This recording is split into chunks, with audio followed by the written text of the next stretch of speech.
నీకు వందనాలు, శుక్ర స్తోత్రాలు. మహోన్నత మహాగణుడ, గొప్పవాడ, జీవము గల యేసే జీవాధిపతి, సర్వశక్తిమైన సర్వాధికారి, వాక్యమైన దేవుడు నాన్న వాక్యం ద్వారా కొద్దిసేపు మీరు మాతో మాట్లాడి బలపరిచి దీవించి ఆశ్రయించి జ్ఞానంతో సహాయం చేసి ప్రభుత్వం బదులు చేసి మీరే మహిమ పొందని మీ ఆత్మకార్యం జరిగించి సహాయం చేసి వేస్తున్నాం నడుచున్నాం తండ్రి. ఆమేన్. మంచిది. దేవుని ఘనమైన పరిశునామకి మహిమ కలుగును గాక. వాక్యం సున్నా చూసిన మీ అందరికీ కూడా ప్రభువైన యేసు క్రీస్తు నామములో వందనములు శుభములు తెలియజేస్తున్నాను.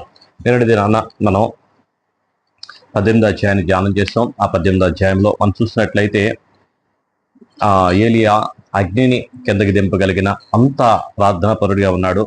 ఎందుకంటే దేవుని కోసం రోషం కలిగి, దేవుని యందు భయభక్తులు కలిగి, దేవునికి ప్రార్థించగా ఆ ప్రార్థన ఆలకించే అంత స్థితిలో ఏలియా గారు ఉన్నారు.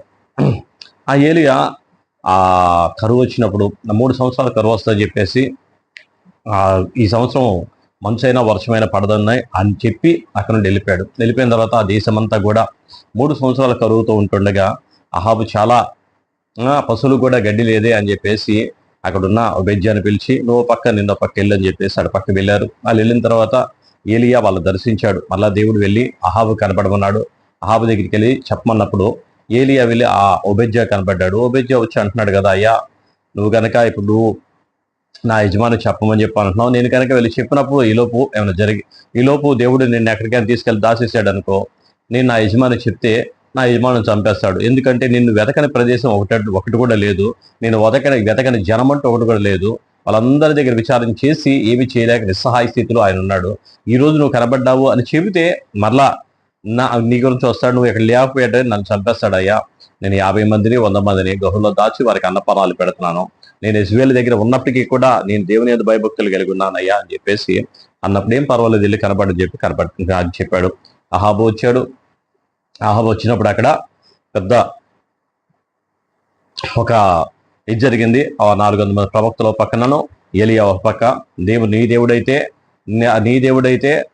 ఏ దేవుడైతే ఈ అగ్నిని దించి ఈ యొక్క బలి పశు మాంసాన్ని కాలుస్తారో వారే దేవుడు, వారిని వెంబడిద్దామని చెప్పేసి ఒక ప్రతిజ్ఞ చేసినప్పుడు వాళ్ళందరూ కూడా వాళ్ళ పక్క వీళ్ళ పక్క నిలబడినప్పుడు వాళ్ళందరూ కూడా పొద్దున్న సాయంకాలం వరకు వారి ప్రయత్నం అంతా చేశారు, ఏమీ కాలేదు. సాయంకాలం పూట ఏలియా ప్రార్థన చేసినప్పుడు దేవుని యొక్క అగ్ని వచ్చేది కాల్ చేస్తుంది. అప్పుడు ఉరుము ధ్వని వినపడుతుంది. అహాబుని వెళ్ళిపోమని చెప్పు, దేవుడు మహావర్షాన్ని ఇప్పుడు కుమ్మరిస్తాడని చెప్పాడు. చెప్పిన తర్వాత ఆ రోజు 7 మార్లు వెళ్ళి 7 మార్లు ఏలియా దగ్గర ఉన్న శిష్యుని వెళ్ళి కొండకి చూడమన్నాడు. ఈలోపు ఏలియా ప్రార్థన చేస్తున్నాడు. మోకాళ్ళ మటుకు తల ఉంచుకొని ప్రార్థన చేస్తూ దేవుని దగ్గర విజ్ఞాపనం చేస్తూ ఆ వర్షం పడేంత వరకు కూడా దేవుడు ఆజ్ఞాపించినప్పటికీ కూడా మనం చేయవలసిన ప్రార్థన చాలా అవసరం. అలాగ ప్రార్థన చేశాడు. అలా ప్రార్థన చేసిన తర్వాత వర్షాన్ని కుమ్మరించాడు. వర్షాన్ని కుమ్మరించిన తర్వాత వెళ్ళిపోయాడు. అహాబు వెళ్ళిపోయి తన భార్యకి చెప్పాడు, ఇజ్రాయేల్కి చెప్పాడు.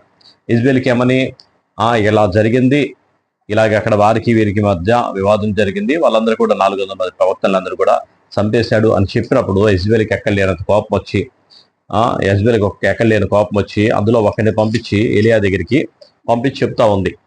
19వ అధ్యాయంలో ఒకరిని పంపించి చెప్తుంది, ఆ 400 మందిలో ఒక్కని వలే రేపు పొద్దునకి ఏలియా ఉండకపోతే నా పేరు మార్చుకుంటానని చెప్పేసి నా ప్రాణాన్ని తీసుకుంటానని చెప్పేసి ఇజ్రాయేల్ చెప్పినప్పుడు ఆ మాట విని ఏలియా ఎంతో భయపడిపోయాడు. ఆ మాట విని ఏలియా అక్కడ నుండి బయలుదేరి ఒక ప్రాంతానికి వచ్చేసి బెర్షెబా ప్రాంతానికి వచ్చి అక్కడ తలదాచుకొని దేవుడి దగ్గర ప్రార్థన చేస్తా ఉన్నాడు. మరణాపేక్ష గలవాడై ప్రార్థన చేస్తున్నాడు. చూడండి, మనం చూసినట్టయితే 19వ అధ్యాయం 4వ వచనంలో తాను ఒక దిన ప్రయాణం అరణ్యంలోకి పోయి ఒక బదరి వృక్షం కింద కూర్చుండి మరణాపేక్ష గలవాడై, యెహోవా నా పితరుల కంటే నేను ఎక్కువవాడను కాను, ఎంత మట్టుకు చాలు నా ప్రాణం తీసుకొనుమో అని ప్రార్థన చేశాను. అతడు బదరి వృక్షం కింద పరుండి నిద్రించుండగా ఒక దేవదూత వచ్చి అతని ముట్టి నీవు లేచి భోజనం చేయమని చెప్పాను.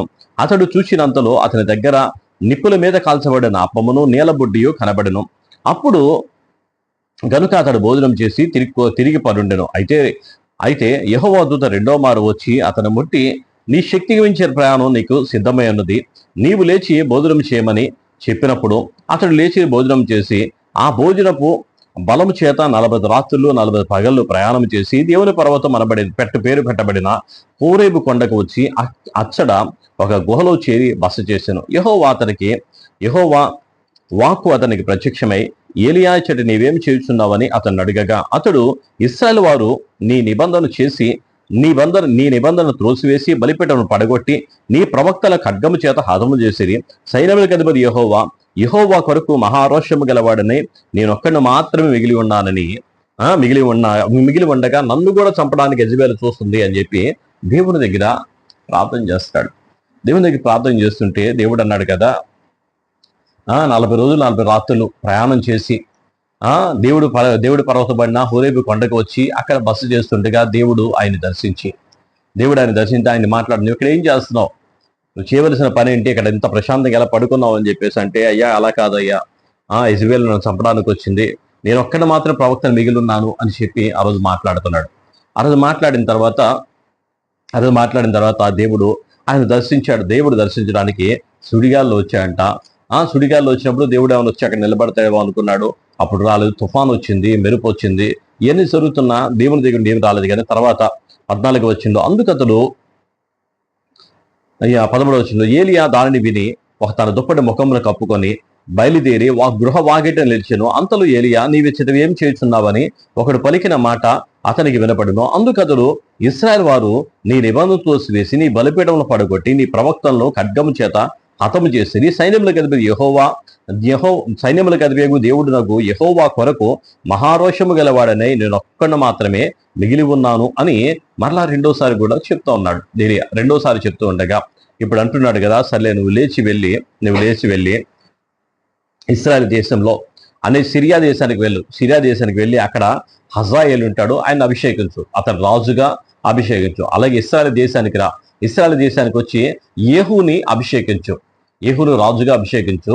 మళ్ళా ముందుకు వెళ్ళినప్పుడు అక్కడ షాపాతు కుమారుడైన ఎలీషా ఉంటాడు, అతన్ని అభిషేకించు. ఈయన్ని ప్రవక్తగా అభిషేకించు, ఇశ్రాయేల్ వారి రాజుగా అభిషేకించు, సిరియా దేశంలో హజాయేల్ అభిషేకించు అని చెప్పి ఆయన యుద్ధం చేస్తున్నాడు. ఈ ఇశ్రాయేలు జనులు సిరియా మీద యుద్ధంకి వెళ్ళినప్పుడు హజాయేలు చంపేస్తాడు. హజాయేల్ దగ్గర మిగిలిన వారు ఎవరంటే యేహూ రాజు అవుతాడు. కాబట్టి యేహూ రాజుగా అయిన తర్వాత ఈ శత్రు సైన్యంగా ఉన్న దేవుని మాట వినని ఈ యెజబెల్ని అహాబుని వాళ్ళు చంపుతాడని చెప్పేసి చెప్పాడు.